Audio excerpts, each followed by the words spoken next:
Okay, my back hurts. Let's see if we can get these to finish on their own. Hey, look at that.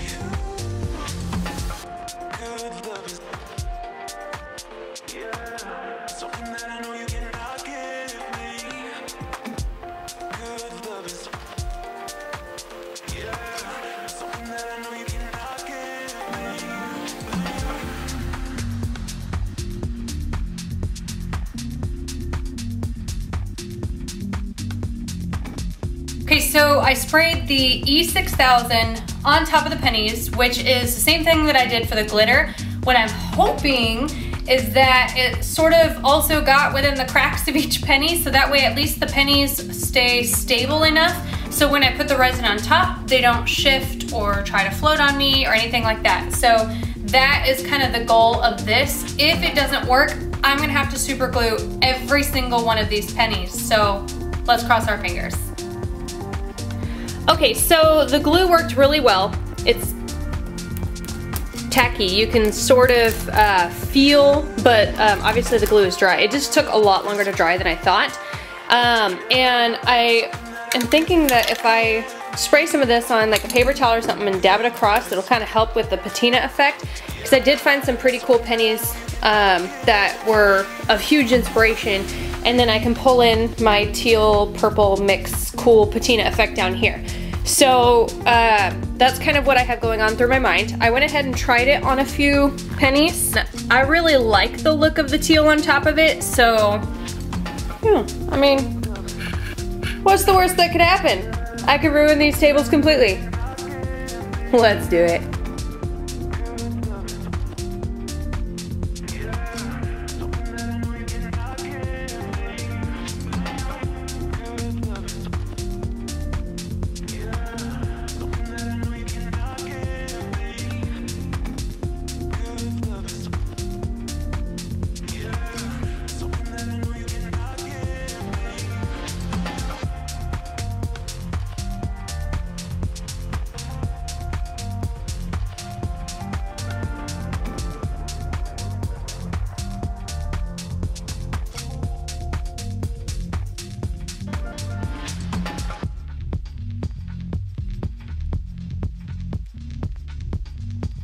So I'm still gonna keep my teal out. Whenever I'm blending colors, especially with spray paint, you don't wanna just work with one color. You actually wanna have that second color in because it'll stand out too much. So I'm gonna spray a little bit of the purple, but also a little bit of the teal right on the outside there.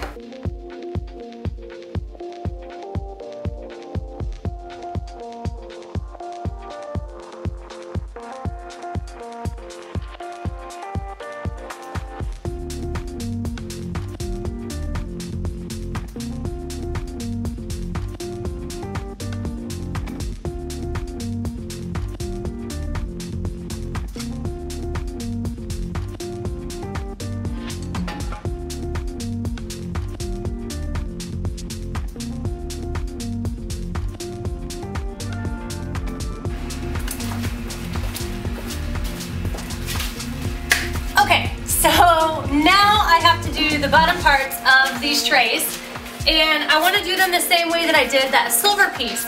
So I've already leveled this one. Now I'm just going to level this. I want to make sure that everything is as level as possible. Oh damn, look at it! Awesome. Ooh, that might be just slightly off. And so I have my little flat things that I usually mix with, or not mix, spread. And so I'll use those as my levelers. Perfect. Let's see here. This side. And then once I'm done, perfect. Let's make sure this is still level. Yep. Yep, perfect. Okay, so now that they're both level, I'm gonna make sure I wipe off the whole thing. And then I have my legs taped off. I had a plastic bag here, which was easier, but then I only had gloves. So I took big gloves and taped at the top to the bottom of these ones. So I gloved my legs so that way they don't get any resin on them. And then I'm not worried about these. I actually started to take these off, these poles, but I decided that really I'm not worried about it because the resin, you know, comes down, gravity. So Yep, I'm not worried about that. So just wipe them off and then we can begin. I'm not worried about the underside either. I can clean those up quite nicely once everything is cured. And this top side is working fairly well. I am gonna have to sand and do one more layer, which I did not want to end up doing, but it's okay. So look how beautiful that is. Awesome, huh? All right, so let's get to it. Okay, so I have the Stone Coat Black and Copper base tints, the Real Teal Metallic and the Purple Mountain Metallic. And then I have Patty's Pigments, Crystal Violet, Crystal Ruby, Crystal Sapphire, which I might not use, Crystal Emerald, and Crystal Brass. Oh, and I also have their Aquamarine, because I like the difference between this teal and this one. And then I have my mixing sticks, my cups, my blowtorch, all that good stuff. I just mixed all my resin, and I'm starting with my black base tint. That is what I want to cover the entire thing, so that's the majority of my resin.